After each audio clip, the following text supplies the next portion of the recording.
Bueno, Bueno, vamos. vamos a arrancar, ¿no? Sí, estamos. No sé si querés esperar que se conecte alguien más. Si no, No, me parece que no, arrancamos. que podemos arrancar. Dale, perfecto. Bueno, les voy a presentar a Juan, que ustedes no lo conocen de las teleconferencias anteriores.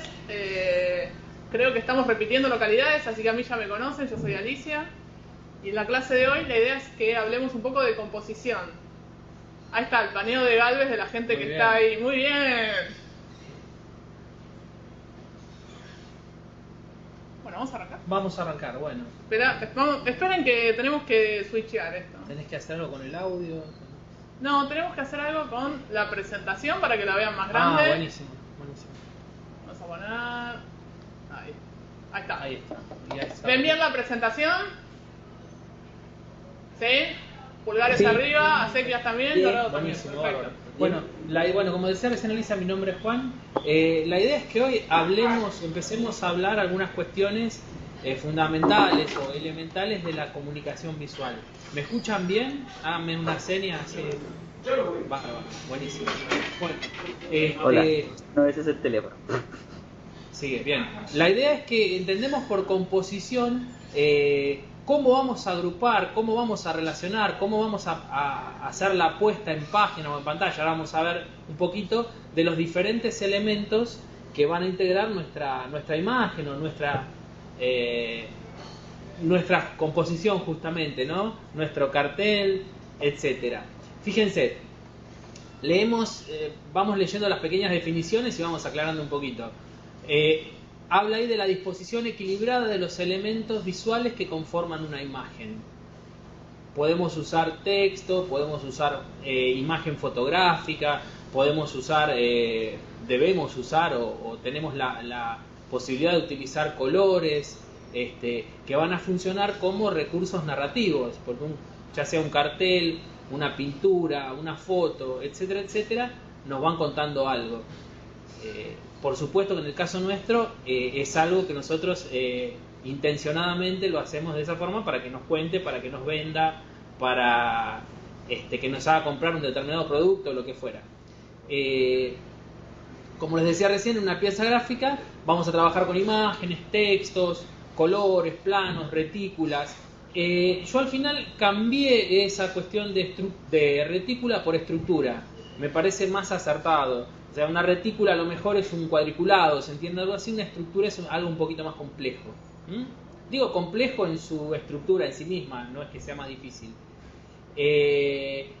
Y vamos a hablar mínimamente de una serie de reglas compositivas que no vienen específicamente del diseño gráfico, sino que vienen de la pintura y de mucho antes. Vamos a mencionarlas acá. Después, cualquier duda que les quede, cualquier pregunta que tengan o lo que fuera, como les decía recién Alicia, nos levantan la mano, o si no, al terminar aclaramos lo que quieran. Piensen que son 20, más o menos son 22, creo, diapositivas. Es como una especie de paneo, ¿no? Esto podría ser mucho más complejo, pero bueno, la idea es que podamos tener los conceptos fundamentales. Hola.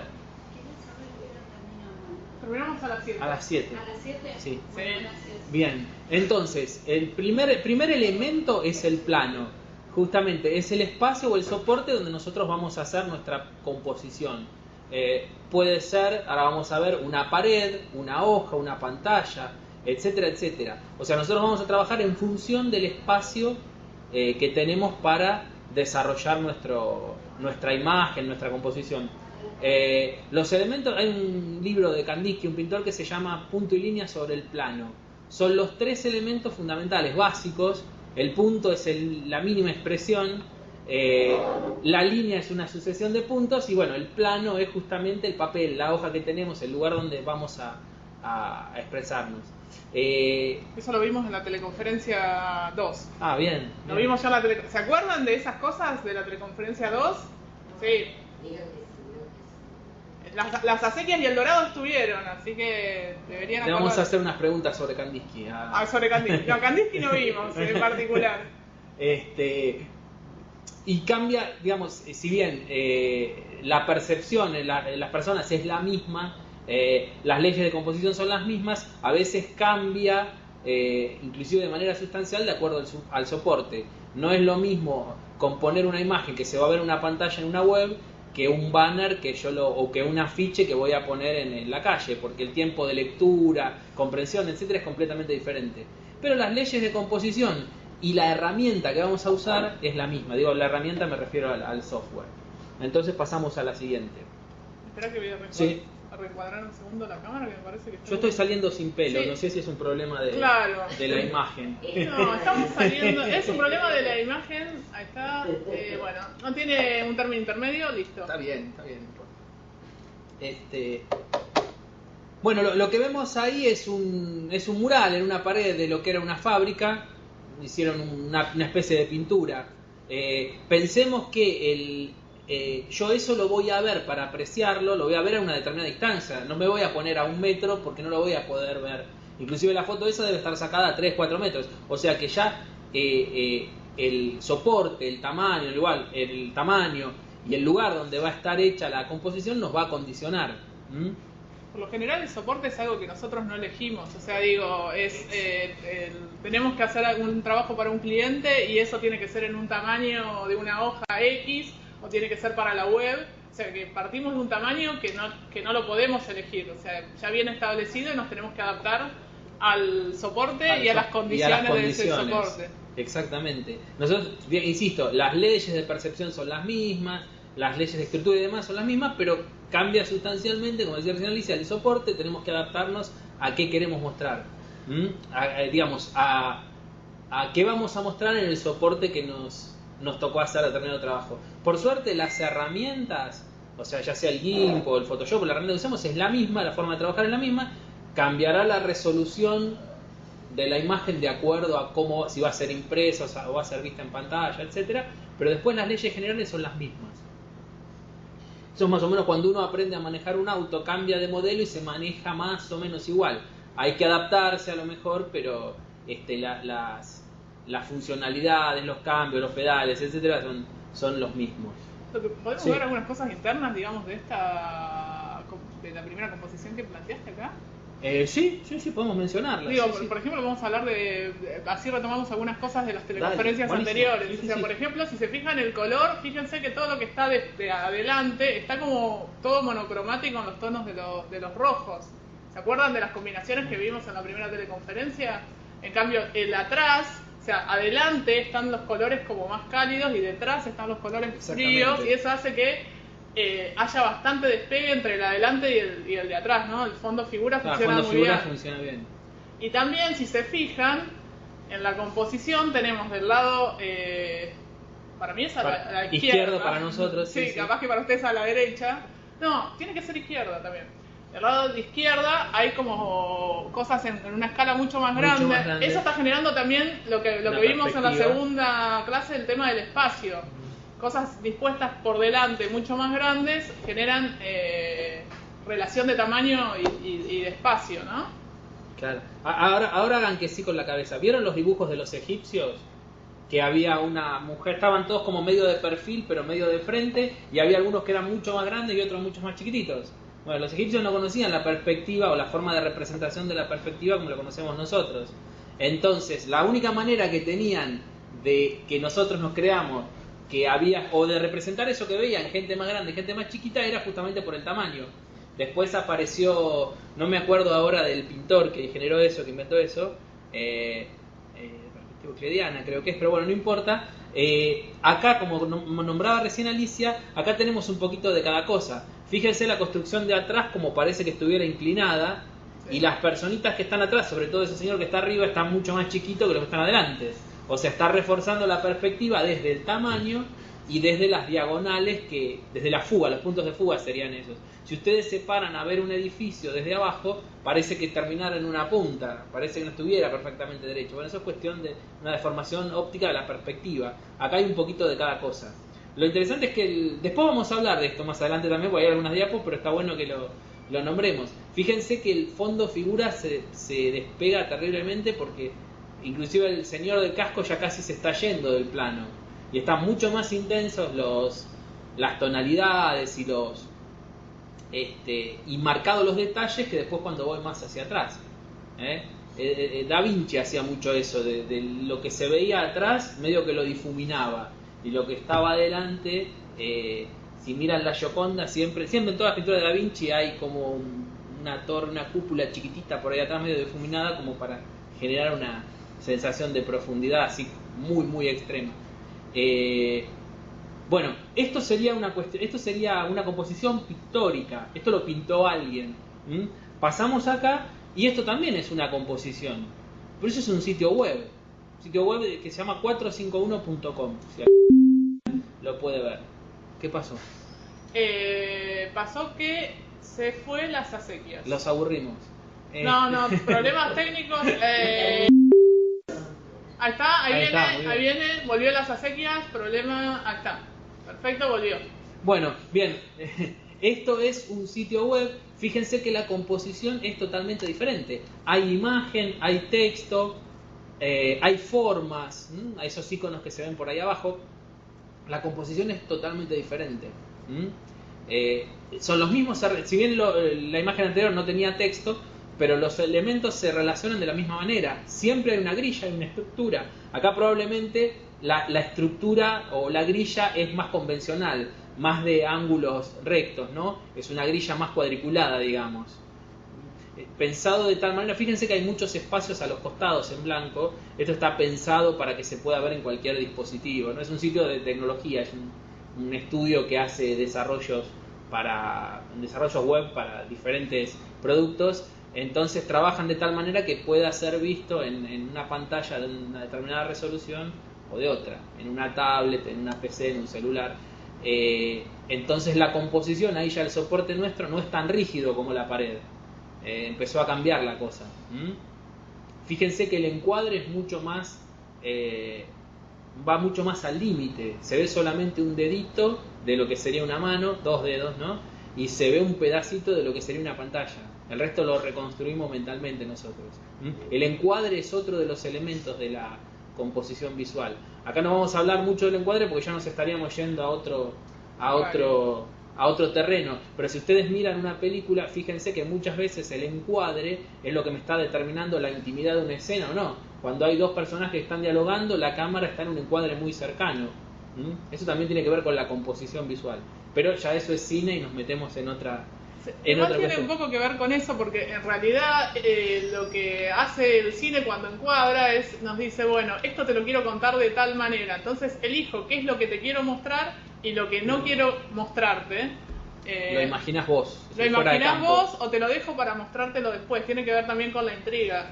Algo que quiero mencionar, yo aprovecho todo espacio que puedo para mencionar cosas anteriores. Si ustedes se fijan, lo que habíamos visto del contraste de las tipografías en la clase anterior, fíjense que cuando el fondo es blanco, los textos son oscuros, fíjense que son grises bastante oscuros. En cambio, cuando está sobre la imagen, está poniendo un negro para que resalten los textos. Inclusive una especie de borde, porque seguramente esa imagen, ahí es un screenshot, pero esa imagen debe cambiar, debe ir moviéndose, debe ir animándose. Y entonces, debe ser clara, en algunos momentos debe ser clara, en otros oscuro, entonces le pone un bordecito negro y ahí soluciona.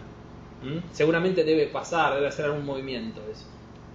Bien. Bueno, justamente hablábamos de formas recién. Esto está como muy compendiado, ¿no? Podríamos hablar bastante más, pero vamos a mencionar algunas.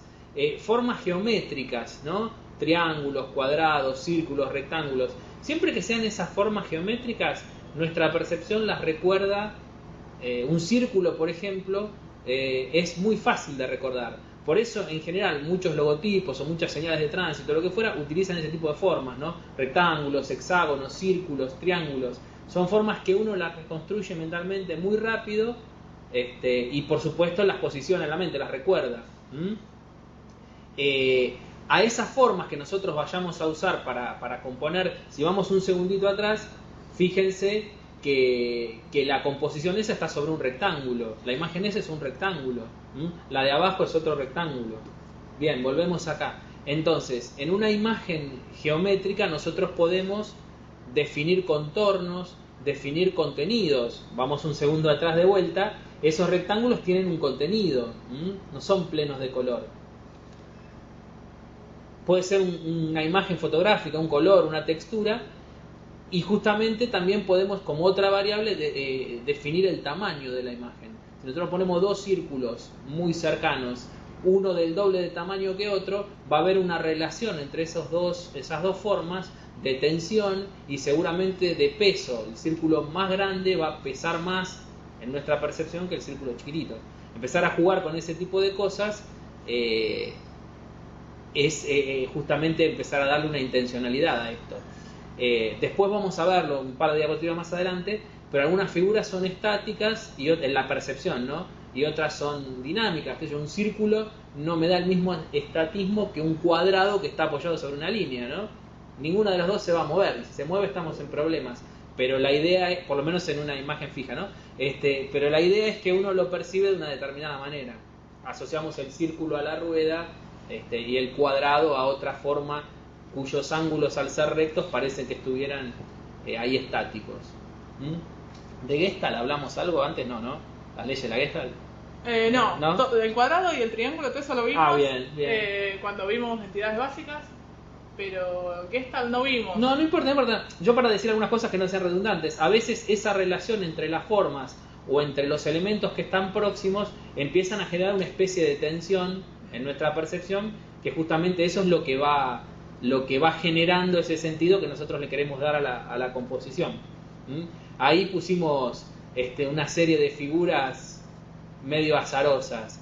Son todas formas. El círculo es una forma definida. Si yo tuviera que, pensemos, si yo tuviera que mirar esto 10 segundos y después digo, bueno, ahora dibujen lo que vieron, seguramente el círculo lo van a dibujar todo sin problemas. Capaz que alguno intente con la hoja o con el rulito ese amarillo, pero ninguno va a poder dibujar todas las formas que vieron del lado derecho nuestro, repetirlas exactamente igual, porque al ser formas irregulares uno no las recuerda de manera tan rápida, no las reconstruye de manera tan rápida porque las tiene que entender, decodificar y después repetirlas. Por supuesto que no creo que usemos ninguna de esas que están ahí a la derecha para hacer una composición seria, pero digo, como formas también están en el mismo rango que la imagen del círculo, que un cuadrado, que un rectángulo, etc. ¿Hasta acá vamos? ¿Sí? ¿Vamos bien? Bueno, si avanzamos un poquito más. Bien, vamos a hablar un poquito de la imagen. Podemos hablar un rato largo, pero vamos a mencionar algunas cosas. Yo, en general, cuando hago una composición gráfica, cuando nos planteamos hacer una composición visual, un diseño de una ficha, una pieza gráfica, digamos, la ficha a lo mejor es como la pieza madre de estas gráficas, pero una ficha puede ser una tapa de una revista también. Tenemos siempre una combinatoria de imagen y de texto. Ahora vamos a ver que el texto también lo vamos a intencionar. En esa relación de imagen-texto es que nosotros construimos un sentido, que es lo que nosotros queremos comunicar. La imagen puede ser fotográfica, puede ser una foto. En la época no me di cuenta de puse algunos carteles rusos que van a venir después. La cartelería rusa es súper importante en la comunicación visual de principios del siglo XX. No me di cuenta de poner alguna imagen de Toulouse-Lautrec, que era un pintor que fue el primero que incluyó texto en sus pinturas. Y esa combinatoria de imagen y de texto hacía que funcionara como una especie de pieza comunicacional más cercana al diseño que a la pintura. Entonces, en esa combinación de imagen y de texto podemos usar hoy en día imágenes fotográficas. Ahí dice obtenidas con una cámara fotográfica, pero sabemos que puede ser con el celular, descargada de internet, etcétera, etcétera. También podemos utilizar la reproducción de originales hechos por otros medios. Es decir, yo puedo capturar un trabajo, por ejemplo, que hacemos acá en la universidad, en una tecnicatura web que estamos dando, como un trabajo de composición, es capturar un fotograma de una película, utilizarlo como imagen fija y a partir de ahí generar una composición. Puede ser un escaneo de algo, puede ser una pintura que está reproducida a través de un medio digital, puede ser una imagen generada a partir de una computadora. Hoy se ve bastante eso, una ilustración puede ser. En general, para las piezas gráficas se utiliza o foto o ilustración y tiene diferentes características visuales, ahora las vamos a ver. Y por supuesto, como dice ahí, los resultantes de la manipulación de cualquiera de esas. Si yo tomo una foto y le aplico algún proceso, la reencuadro, le cambio los colores, etcétera, va a ser una fotografía que yo tomé originalmente y que a través de un proceso de software generé algo nuevo. Fíjense, imagen fotográfica es esa, ¿no? Una imagen tomada con esa debe ser desde arriba de un edificio. Una imagen fotográfica. Puede ser un paisaje, puede ser un retrato, lo que fuera. Tiene sus propias características. Ya esto nos es común a nosotros. Todos hoy en día nos manejamos, alguna vez sacamos una foto con un celular, con una cámara digital, con una cámara analógica. Una imagen generada, ese es el Guernica de Picasso, eso está pintado. Hubo alguien que fue y le sacó una foto y supongo que habrá sido una foto analógica que después se copió el negativo, se imprimió y la escanearon, o directamente una foto digital que ya en el solo instante de sacar la foto ya se digitalizó, ¿no? Por la naturaleza de la cámara con la que la sacaron. Para nosotros eso es una imagen reproducida, como dice ahí abajo. Por algún medio mecánico ya no, sino digital fue reproducida. Y eso sería una imagen generada digitalmente. Eso es una persona que está, o la cara de una mujer que está hecha a partir de una computadora. Con algún software, seguramente eso está hecho con Illustrator o algún software que maneja vectores, no como el GIMP, que maneja mapa de bits. Pero claramente eso no es ni una foto, ni una pintura hecha a mano, sino que eso claramente por las características podría haber sido hecha a mano, pero digo, por las características que tiene es algo que está hecho en una computadora. Entonces, de acuerdo a lo que yo necesite contar en esa pieza gráfica, voy a ver qué recurso utilizo. Capaz que hay diseñadores que utilizan para comunicar imágenes fotográficas, hay otros que utilizan ilustración, que trabajan muy bien con la ilustración. Esos son recursos narrativos que iré viendo cuál me conviene más usar en el caso de tener que contar algo, o insisto, como decíamos recién, vender algún producto o lo que fuera. Bien, vamos a hablar ahora del texto. Es el otro componente importante de estos dos que decíamos, imagen-texto. A partir de esa relación generamos un sentido que es lo que va a comunicar la pieza. Por supuesto que la imagen nos cuenta algo. Digo, paso un poquito para atrás. ¿Qué nos está contando esta imagen? Nos está mostrando Nueva York. Está mostrando una ciudad. Si yo quisiera representar eso mismo contexto, tendría que escribir una serie de líneas, un párrafo, lo que fuera. En una voy a contar, ¿qué voy a decir? Vista aérea de Nueva York donde se ve el edificio de la Chrysler. No sé, podría ser una forma de contar lo que pasa en una foto. Y cada uno de nosotros se lo va a imaginar de una manera diferente, de acuerdo a su propia. Inclusive el que nunca haya visto eso ni en una foto en internet, se lo va a imaginar de una determinada manera, seguramente distinto a lo que es la realidad o a lo que se ve en imagen. Entonces, la foto por un lado y el texto por otro son elementos narrativos que tienen sus propias características. Entonces dice por ahí que el texto es el dispositivo de transmisión. Lo escribí muy difícil. Es el elemento que nos da la información por excelencia. Toda la información que queremos buscar o que queremos nosotros conocer, o lo que queremos investigar, nos aparece en general en forma de texto. La imagen nos complementa al texto. Fíjense Wikipedia, que tiene 50 párrafos de texto y una imagen. La imagen lo que hace es anclar el texto, usar ese...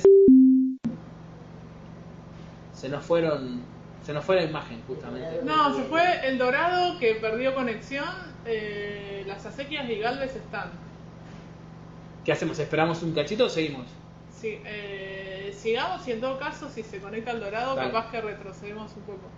También a veces digo, no sé, pregunto, ¿la imagen no puede contradecir lo que dice el texto? Claro, justamente a eso iba. La imagen es polisémica, la imagen tiene muchos significados. Si yo estoy contando algo con el texto y con la imagen estoy generando otra cosa, empiezo a generar un significado más amplio. Eso pasa en los videos de música, que a veces... Ahí volvió El Dorado. Bien, para la gente del Dorado estamos hablando de la posibilidad de que texto e imagen no se relacionen como anclaje, potenciándose en un mismo significado, sino abriendo el significado. Si ustedes piensan en un video musical, muchas veces lo que se ve en la imagen no es lo mismo que está contando la canción. Entonces ahí estoy potenciando o disparando los significados o generando nuevas interpretaciones. Nos fuimos ya de la composición visual, pero sí es interesante pensar la relación que existe entre texto e imagen. Digo, si yo tengo un mensaje claro como vender un producto, las dos van a funcionar de la misma manera. Si ustedes hoy levantan una baldosa, ven la cara de Messi. No sé en qué tiempo hizo tantas propagandas. Digamos, todos hoy queremos vender cualquier producto que sea a partir o pensando en el mundial, ¿no?, de la semana que viene.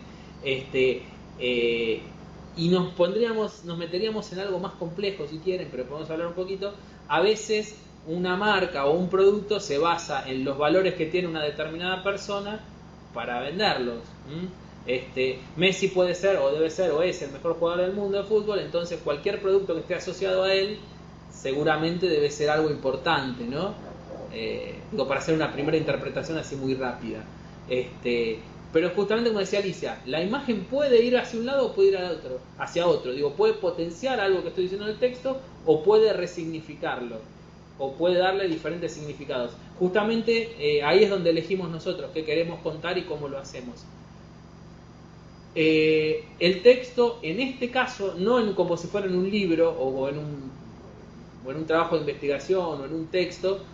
Acá en las composiciones visuales el texto empieza a cobrar también valor de imagen, porque vamos a ver que el texto puede empezar a tener sus propias formas, sus colores, etc. Entonces el texto va a empezar a jugar también como si fuera una imagen. Ahora vamos a ver algunos ejemplos. Algo que ahí dice como, además de la cualidad informativa, la cualidad decorativa. Vamos a ver algún ejemplo. Fíjense, ese es el afiche de la película Acorazado Potemkin, la película ahí dice 1905, no sé si será realmente de esa época. Es de esa época, pero es una de las primeras, es de Eisenstein, ¿no? Sergei Eisenstein, un director de cine ruso súper importante de esa época. Fíjense cómo ahí el 1905 claramente está jugando con la imagen del barco, claramente. Pero fíjense que también Potemkin está como base. Si yo le saco, bueno, el Potemkin ahí suponemos que lo dice en ruso, ¿no? Las letras que están en negro. Yo te iba a preguntar, ¿vos lees ruso? Te iba a decir. No. Sé que es el afiche de la película, Acorazado Potemkin. Bueno, un afiche de una película es una pieza gráfica comunicacional súper interesante para hacer. Porque tengo que jugar con la imagen del texto y contar mucho con muy poquito. También podemos decir, ¿no?, del Acorazado, que por ahí no la vieron, es una película que tiene mucho de estas diagonales que aparecen acá y de contraposición de formas. Es una película que es muy interesante para que la veamos con respecto al módulo que viene, que tiene que ver con la edición. Sí. Contrapone imágenes muy contradictorias. Y el hombre de la cámara, ya que estamos. El hombre de la cámara. Hay un par así interesantes. Los primeros ensayos cinematográficos, a ver, nos metimos en cine pero muy poquito. Los primeros ensayos cinematográficos utilizando el lenguaje narrativo que conocemos ahora son súper interesantes, porque son en ese sentido muy básicos y muy evidentes. Digo básicos en esa utilización, no hay efectos especiales ni nada raro, hay solamente empalme de planos. Entonces se empieza a entender fácilmente el lenguaje y está bueno, empiezan como decía recién Alicia, a jugar con diagonales, con encuadres bastante interesantes. Y bueno, decíamos recién, la cartelería rusa de esa época, en realidad la cartelería política viene un poquito después, 1920, 19, 18, por ahí, es súper interesante, porque empiezan a usar estos recursos visuales. Fíjense que ahí hay solamente 3 colores, está armado toda la ficha en 3 colores. Hay formas, las formas están dadas a partir de los plenos de color. Ahí el barco está armado con plenos negros. Pero fíjense que después, lo que decíamos ahí, lo que dice Notemkin, que debe ser Potemkin, eso está como soporte, del barco está apoyado ahí. Si yo le saco eso, queda medio en el aire, si bien hay una liñita que me representa el mar. Fíjense cómo el texto está semantizado, es decir, el texto no solamente está escrito en una tipografía linda, la Comic Sans, nunca usen la Comic Sans, pero no importa, sino que es horrible la Comic Sans, usen la Calibri, que es más linda en ese sentido. Pero bueno, digo, fíjense que no solamente está puesto en una tipografía linda, digo, en un chiste, ¿no? Sino que si ese texto de abajo no fuera de color negro, intenso y fuerte, y fuera una letrita muy delgada, el barco empezaría a hundirse ahí visualmente, o no tendría el soporte como para tenerlo. Digo, son todas cuestiones que uno las empieza a notar en la medida que empieza a analizar las formas y los diferentes elementos. Fíjense que esta composición está pero completamente estática porque está basada en dos ejes, ¿no? Eso ahora vamos a verlo más adelante. Fíjense lo que sería iba a decir el fuselaje, pero en los barcos se llama de otra manera. El casco del barco, digo, esa línea blanca vertical que se continúa arriba en el mástil, nos da una verticalidad perfecta, justo en el centro de la imagen. Y el texto Notemkin y la línea del mar nos da una verticalidad perfecta. Es bastante simétrica también. Es muy simétrica. Es muy simétrica esta imagen. Si bien no están los mismos elementos de un lado que del otro. Tiene el mismo peso visual. Tiene el mismo peso visual, o sea, está completamente compensado el peso. Es una composición simétrica. Por lo cual es estática, ¿no? Al claro, ser por lo cual completamente, es estática. a pesar de que tiene diagonales, tiene muchas diagonales, que es algo que marcó Alicia, que es súper interesante, es súper estática porque son más fuertes los ángulos rectos que las diagonales. También fíjense que están centrados los anchos, digo, o sea, claro. Primero, lo que decía Juan del tipo de letra, es un tipo de letra bien gorda, y a su vez las líneas de abajo, las líneas horizontales de abajo tienen igual de ancho que la letra. Sí, exactamente. O sea que es una composición visual, fíjense, solamente 3 colores. Un detalle, los 3 colores que tienen nombre, negro, blanco y rojo. O sea, si nosotros decimos color rojo, es claramente identificable. Si yo digo un verdecito o un verde, hay como una tonalidad muy amplia de verde. Un azul, lo mismo. Un naranja. El rojo es rojo. Por más que después varíe un poquito, el negro es negro, el blanco es blanco. Entonces son colores que uno en la percepción, o sea, el posicionamiento, en la recordación, son muy muy claros. Por eso hay muchos logotipos, no sé si se acuerdan, Musimundo, Compumundo. Con el rojo. Con el rojo, el negro y el blanco. Claro. Juegan con esos 3 colores. El rojo es muy intenso, es fácil de recordar, digamos, es recordable. Hablamos de rojo, vamos a hablar un poquito de color. Después al final, todavía nos quedan unos minutos, así que al final vamos a ver 2 o 3 composiciones más y así analizarlas nosotros, y después estaría bueno si nos quieren hacer preguntas. No sé si hasta ahora hay alguna pregunta o quieren que sigamos.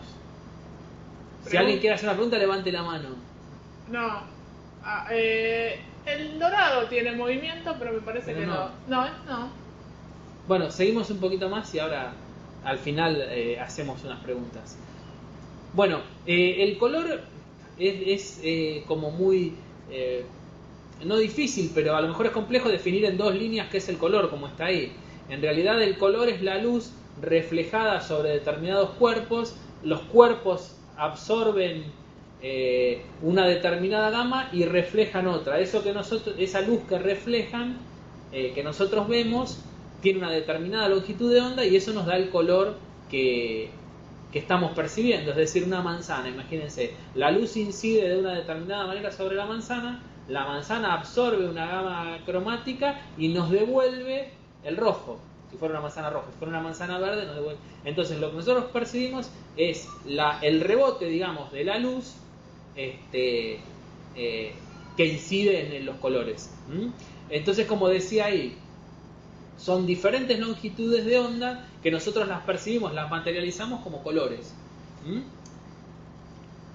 Yendo a lo que a nosotros nos interesa acá, porque esa es una cuestión física que es bastante más extensa. ¿Les podemos mandar material si ellos quieren? Nosotros tenemos como material de color, si a alguno le interesa, les Tuvimos podemos... una teleconferencia de color. Buenísimo, la pasada. La primera. Bien. La primera. Bien, buenísimo. Entonces ya todos saben qué es el color. Ya todos saben qué es el color. Es lo que el color es lo que nos permite en realidad percibir los objetos y no nos veríamos. Exactamente. O sea, tenemos objetos que reciben luz y los vemos por eso, y tenemos fuentes emisoras de luz, que habíamos visto también en la primera clase, que también la fuente emisora puede teñir a los objetos de algún Claro. color. Y vimos también cómo el color generaba climas, etc. Perfecto, bien. Y los significados de color, todo eso se vio en la primera clase. Ah, bueno, buenísimo. Yo hablo un poquito de eso, pero buenísimo que ya tengan el concepto. Entonces, en lo que nos interesa a nosotros es que queremos comunicar, ya dijimos, podemos usar texto, podemos usar una imagen fotográfica o una imagen armada con la computadora o armada digitalmente, podemos usar formas y podemos usar color también para comunicar. Fíjense cuántos elementos a partir de ahora, y la relación entre todos ellos, obvio. Fíjense cuántos elementos tenemos para comunicar. Se empieza a poner interesante la cosa. Entonces, esto que nos sugiere el color, muchas veces, o el significado del color, muchas veces tiene que ver con una cuestión cultural también. Acá en Argentina, si decimos ¿qué te sugiere el amarillo y azul? Es probablemente que a mucha gente le sugiera la camiseta de Boca. Pero en otro país, en Estados Unidos, probablemente haya algún equipo, no sé si de fútbol americano, de básquet, o algún deporte que practiquen o que sea popular allá, que esté asociada mucho más fuerte con esa combinación de colores. Fíjense que solamente combinando dos colores ya empezamos a generar un significado cultural, digo, ¿no? Ya empezamos a generar un significado. Más allá de eso, después cada color en sí tiene sus propias asociaciones. Como dice ahí, el color blanco nos sugiere pureza, inocencia. En Occidente, en Oriente, el blanco significa, está relacionado con la muerte. Acá todo lo contrario, acá no van a vestir a un bebé de negro, a no ser que sea el bebé de Rosmarie, sino lo visten de colores claros, blanco o rosa o celeste de acuerdo al sexo del nene. Eso ya casi no se usa más. Ahora violeta, ahora hay otras tonalidades. Pero bueno, imagínense si ustedes van a una clínica y están todas las paredes pintadas de negro. Ya desde el vamos nos está sugiriendo, nos está predisponiendo, nos está generando una significación medio contraria a lo que nosotros esperamos ahí. Nosotros esperamos que un hospital o que una clínica sea un lugar limpio, por eso es todo blanco, las sábanas blancas, etc. Esas son asociaciones culturales relacionadas con el color. Algunas son más universales que otras. El rojo, yo creo que en todos los lugares significa fuego, energía, sangre. Por eso ahora vamos a ver esa imagen que está ahí abajo, vamos a analizar un poquito. Y bueno, como decíamos recién, el negro, silencio, elegancia, poder, etcétera. En determinadas culturas, en la nuestra sí sucede eso, ¿no? El negro tiene que ver muchas veces con el vacío, con la muerte, con el luto, etcétera. Esa imagen que ustedes ven ahí es un afiche o una parte de un afiche de una película de Hitchcock, Anatomía de un asesinato. Si a alguno le interesa, había un señor que se llamaba Saul Bass, con B larga y doble S, que hizo todos los afiches de las películas de Hitchcock, que era muy interesante cómo trabajaba la composición, pero sobre todo cómo trabajaba con los plenos de color y cómo uno veía el afiche o ve el afiche y se imaginaba lo que podía venir, eran sugerentes de lo que podía pasar en la película. Acá estamos hablando de anatomía de un asesinato y vemos una persona que aparentemente está muerta y que las partes están separadas entre sí. Entonces ya nos sugiere algo bastante macabro.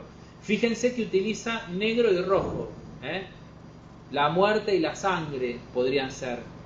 Si eso lo hiciera en un color amarillo, tendría otro significado probablemente, o no tendría el peso o la fuerza de significado que tiene ahí. Fíjense que las formas, en negro son plenos, no hay sombra, no hay luces, no hay relieve, no hay nada. Es como si fueran recortados, ¿no? Pedacitos de papel recortados armados ahí. Es muy probable que lo hicieran de esa forma. En esa época no se hacía con computadora esto. Entonces es muy probable que lo hicieran de esa manera. Vamos a avanzar un poquito más. Y por último, la estructura. La estructura es justamente la forma en que relacionamos todo lo que vimos hasta ahora. Es como una especie de grilla o de distribución de ese soporte que hablábamos al principio que teníamos para para componer nuestra imagen. Bueno, ¿cómo vamos a hacerlo? Si volvemos un segundo a la imagen anterior, aparentemente ahí no hay una grilla, no hay una cuadrícula. Pero ojo, fíjense a la altura del cuello y entre las piernas, que es justo la mitad de la composición. Fíjense donde estaría la cintura, que es la vertical. Entonces eso está estratégicamente posicionado en el centro de la imagen. Después las piernas se van un poquito, la cabeza va hacia un lado. La cabeza va hacia un lado porque justamente es una persona muerta. Si fuera una persona viva, probablemente la cabeza estuviera derecha. Pero bueno, digo, son cosas que se nos ocurren a nosotros. No sé si no hablamos con el señor que hizo esto para saber si es así, pero sí lo que podemos decir es lo ubicó en el centro de la composición. Si nosotros eso lo desplazáramos un poquito o lo inclináramos, tendría, no digo otro significado, pero tendría otra intención. Algo que vamos a ver en 2 o 3 diapositivas más. Otro carácter, como dice ahí entre comillas, ¿no? Entonces, decimos que estructura es una disposición organizada de líneas que tienen como finalidad la distribución de ubicar formas, textos, colores, etc. Es como armar una especie de grilla donde yo voy a empezar a poner los elementos para significar determinadas cuestiones. Vamos a ver ahora muy rápidamente que la lectura visual de una composición es en general, o funciona en general siempre de la misma forma. Ahora vamos a aclarar eso. Entonces ahí en el segundo párrafo dice que la idea es alcanzar un valor estético y un valor comunicacional. Son digamos, si una pieza comunica realmente lo que yo quiero decir y encima estéticamente está buena, alcancé los dos objetivos que me planteé. Fíjense, miren esa imagen, la que está a la izquierda nuestra. Es una propaganda de un perfume. Fíjense cómo el barco, el mástil del barco, y fíjense cómo el horizonte vendría a ser, nos arman una estructura totalmente estática. Y a su vez, además de la estructura compositiva, a su vez, si uno se imagina ese paisaje, se lo imagina como si uno estuviera en ese lugar, digo, como un paisaje totalmente tranquilo. El frasco de perfume viene a ser como si fuera un faro, si quieren, así agudizando la imaginación. Pero ahí no hay nada que pueda romper mi tranquilidad. Digo, ¿no? Es lo que sugiere ese cielo, debe ser un atardecer o lo que fuera, y es lo que sugieren todos los elementos que están ahí. Bueno, desde la estructura estoy reforzando esa idea. Fíjense que el perfume, que es lo más, tal vez el elemento más interesante o más importante de esa composición, está medio chiquitito ahí a un costado. El tamaño está más grande del barco que el perfume, pero estratégicamente el perfume está ubicado en el lugar de cierre. ¿Por qué? ¿Cómo leemos perceptualmente o perceptivamente, cómo leemos una imagen? Hacemos como una especie de número 2 o de Z invertida. Porque somos occidentales y cristianos, o por lo menos occidentales, leemos de izquierda a derecha, ¿no? ¿Eso estamos de acuerdo? Que sí con la cabeza. Tiene que ver con la escritura. Claro, leemos, o sea, nosotros un texto empezamos a escribirlo de arriba hacia abajo, de izquierda a derecha. ¿Estamos de acuerdo? Sí, ¿no? Bien, cuando se nos termina la hoja, pasamos de vuelta al renglón que sigue a la izquierda, hasta que llegamos a la derecha y así. Bueno, entonces nuestro ojo está educado a hacer eso. Entonces, yo entro a una imagen, digamos, a una composición, entro por un punto que a mí me llama la atención. Antes de empezar a hacer esa estructura, yo entro por algún lugar que es el que más me llama la atención. Probablemente en este caso yo lo primero que vea es la parte de esa del barco. Yo miro así, lo primero que me llama la atención es el barco, o eso que está ahí a la izquierda. Inmediatamente lo que hago es leer el cartel que dice Fahrenheit. Cuando termine de leer eso, porque mi ojo está educado de esa manera, va hacia abajo. Y ahí tengo otro renglón que me está dirigiendo la dirección del ojo. ¿Cuál es? El horizonte. O sea, yo cuando primero vi la imagen, vi el barco, lo que fuera, leo Fahrenheit, cuando voy a buscar el renglón que sigue, como en el cuaderno, hay una línea que me dice por acá, que es el el horizonte. Y cuando me estoy por ir de la hoja porque ya termina, ¿qué veo? El frasco de perfume y la marca. Y eso es lo que me llevé de esa imagen. O sea que después que recorrí todo eso, vi se llaman estructuras de cierre en publicidad o Z invertida o lo que fuera. Si ustedes miran después en el diario el fin de semana o en los avisos que aparecen en las revistas, siempre la marca del producto está abajo a la derecha. Por esta estructura que hace nuestro ojo de leer ahí, siempre lo último que leemos es la marca. Las publicidades de Volkswagen siguen estando hechas de la misma manera que hace 40 años con el escarabajo. Porque esa estructura publicitaria la inventaron ellos, entonces la siguen manteniendo. También ahí el peso visual está como todo Claro. en la franja de abajo. Exactamente. Y funciona porque, digamos, en la imagen, la parte de abajo es la que puede soportar el mayor peso. Y la parte de arriba es como mucho más liviana. Si toda esa franja, en lugar de estar abajo, estuviera arriba, nos estaría generando tensión. Una tensión, es verdad. Y acá nos está generando una tranquilidad. Una tranquilidad. Fíjense que bueno, ahí en amarillo están marcados los dos ejes, ¿no? Los dos elementos que me dan dirección en la imagen, que son el mástil y el... Bueno, están marcados los otros también, pero los más fuertes son el horizonte y el mástil. Ahí no hay ninguna diagonal. Es todo estático. Si pasamos acá, la cosa cambió completamente.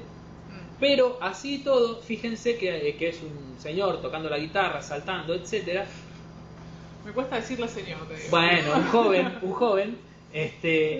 Fíjense que si empezamos a agudizar un poco, hay un texto ahí que no alcanzo a leer, lo que dice power this no sé cuánto, que es lo que me marca o sea, yo ahí claramente entro por la cara de loco del señor o del tipo. Lo primero que veo en esa imagen es o la cara o el tipo ahí saltando. Es lo que me llama más la atención de todos esos elementos. Una vez que llegué ahí, leo la primera línea. Fíjense la dirección de la guitarra y la dirección de los fierros o los caños que están atrás. Siempre hay una diagonal que me va llevando hacia abajo. Y cuando llegué abajo de todo, que no tengo más nada que leer, ¿a dónde voy? A la derecha, y ahí veo Energizer, veo la pila y me quedé con eso. Probablemente yo no sepa que se trata de un aviso de una pila hasta que no termine de ver el logotipo y la imagen de la pilita chiquita. Y fíjense de vuelta como hablábamos al principio que las formas y los elementos visuales apoyan un poquito a la pieza. Acá no está como el horizonte recto, ese pleno de color que se ve ahí naranja y amarillo, sino que está inclinado, como todos los elementos de la imagen. ¿Se entiende? O sea, si miran a la imagen de la derecha, los ángulos rectos vuelven a aparecer en casi todos los casos, pero está como corrido el eje. Eso me está dando movimiento. Eso no es estático. Yo estoy esperando que el tipo ese caiga. ¿Se entiende? No es que estoy esperando que caiga, pero sé que en algún momento va a bajar, a pesar que lo tengan colgado de arriba. Esta pieza tiene movimiento y ese movimiento está reforzado en todos los elementos que componen justamente la composición. Solamente los textos en blanco parece que estuvieran medio descolocados ahí porque no siguen la cuestión diagonal. Bueno, justamente están hechos para guiar nuestra lectura de alguna manera. Tenemos algo más, sí. Esta la pusimos porque justamente está pensada para que la leamos de la manera en que funciona nuestra percepción. Digamos, si nosotros vemos eso, hasta el color resulta armónico, digamos, son todos verdes, algunos más oscuros, otros más claros, blancos, negros. No hay ninguna cuestión de color que nos dé tensión. No hay un rojo intenso o algo que a nosotros nos sugiera otra cosa. Acá es todo como muy tranqui. Yo lo primero que veo en esa pieza, ¿qué es? Las macetitas. Digamos, es lo que a mí me llama la atención, los escalones, esa cuestión central. Enseguida voy a leer el texto. Hagamos un espacio para conectar con la naturaleza. Y la misma escalera me va llevando hacia abajo. Ahí leo Fundación Sabia y cierro con el logo. Si pasamos una más, fíjense, en rojo está marcada la estructura de la Z En publicidad se habla de 2, de Z invertido, de Z. Siempre se usan esas estructuras, porque es el recorrido que hace el ojo. La Z invertida es lo mismo, pero la estructura al revés. Pero siempre voy de arriba hacia abajo. Y lo que marcamos ahí en azul, en celeste, es algo que se llama la regla de los 4/4. Que eso se utiliza mucho en fotografía o en cine. Los 4/3, perdón. 4/4 es en música.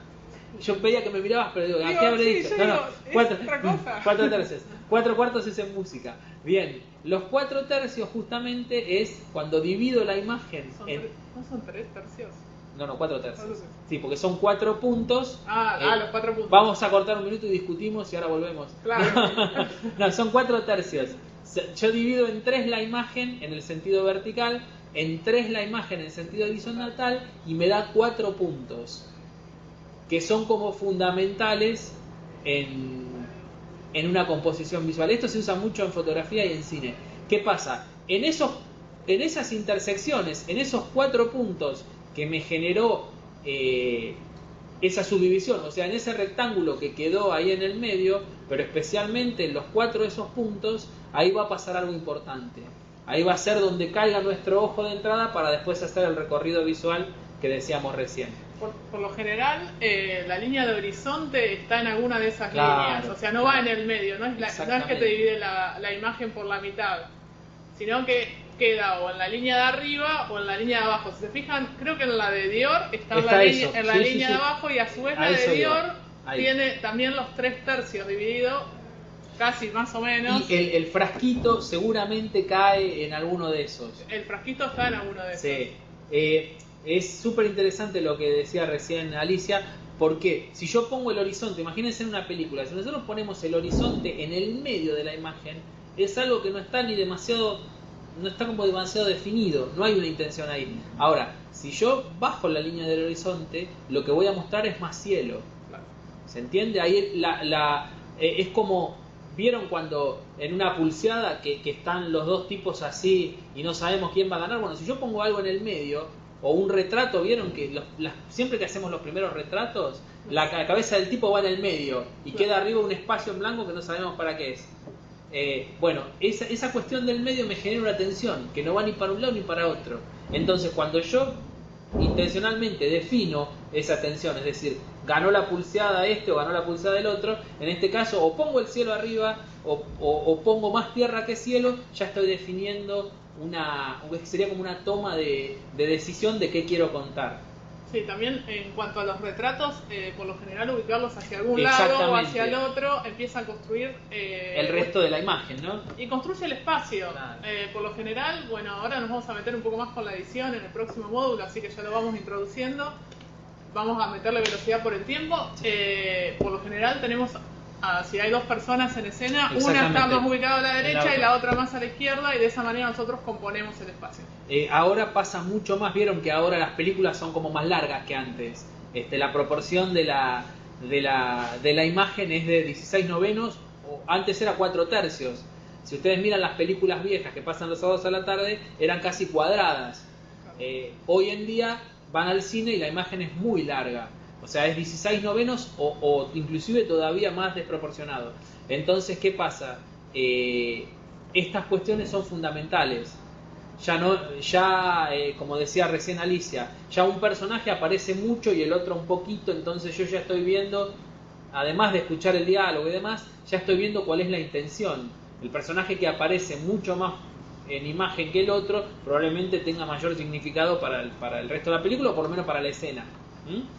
Y me sirve, como también decía Alicia, para componer el resto de la imagen. Fíjense, si yo miro ahí, estoy absolutamente seguro que la última maceta es esa cuadradita, porque ahí terminó la escalera, por lo menos para mí. Pero como arriba se cortó, probablemente haya mucha más maceta. ¿Por qué? Y porque cada escalón tiene una maceta. Si hay más escalones, eso sería la idea. Ahí en la última me pusieron una base de color verde y ahí se terminó mi escalera. Puede seguir o no, pero el que hizo la imagen quiso que terminara ahí. Entonces a veces jugar con el resto de la composición también es interesante, porque me termina de contar una historia. Lo que no se ve en las películas. Bueno, esta era la última, así que No sé Vamos a sacarle la presentación acá. si nos quieren contar algo, preguntar algo. Vamos a sacar la presentación, así estamos más grandes y ustedes nos pueden preguntar lo que quieran con sus carteles. Ahora es el momento de los carteles. Algo que les quería mencionar con respecto a las composiciones que estuvo mostrando. Ustedes se fijaron, trabajan con muy pocos elementos, eso ténganlo en cuenta. Traten de no saturar. Ahora seguramente todos ustedes están trabajando sobre la tapa de la revista y nos cortaron la señal. Se terminó el satélite. ¿Se terminó el satélite? No, está Galvez. Bien. Seguramente están trabajando con... Hernán, ¿estás por ahí? Nos cortaron. No, no está Hernán. ¿Vos? Pero un cachito que... ¿Está Lucas? Sí, acá estoy. Ah, ok. Están conectadas las localidades y se fueron. A ver, ahí te... Bien. creo- Bueno, están vamos a todas. darle un cierre a la frase que empecé porque si Claro, no queda como claro. acá y listo. No. No, Vamos sí, a ver, están trabajen con pocos elementos, traten de trabajar con pocos elementos y no sobresaturar de cosas. Eso hace, cuando sobresaturan de cosas, hace que la atención de la persona que está viendo eso no sabe qué es lo que tiene que mirar. Entonces, si trabajan con pocos elementos van Ahí a está, lograr bien. mejores cosas. Y como decíamos recién, 3 elementos a lo mejor uno los recuerda más fácilmente y lo entiende mucho más rápido que 10. Claro, Y comunican lo mismo. sí. Además, cuando a veces trabajan con muchos elementos, terminan Saturando, claro. saturando y poniendo cosas como tipografías. No le entra todo el texto que quieren poner, entonces entra toda la tipografía muy chiquita, no se lee, etcétera. O sea, traten de trabajar con lo menos posible y sepan que en diseño siempre menos es más. Muy bien. Bueno, vamos a ir cerrando. ¿Tienen alguna consulta para hacernos? ¿Las acequias alguna consulta? ¿Galvez alguna consulta? ¿Todo bien? Bueno, muchísimas gracias por haberse conectado y nos volvemos a ver ya en la próxima teleconferencia. Gracias por todo y nos vemos ya directamente en los NAC. Chao Lucas, chao Hernán. Chao. Chao. ¿Nos cortás? Sí, sí, sí. No hay problema. Bye. Chao.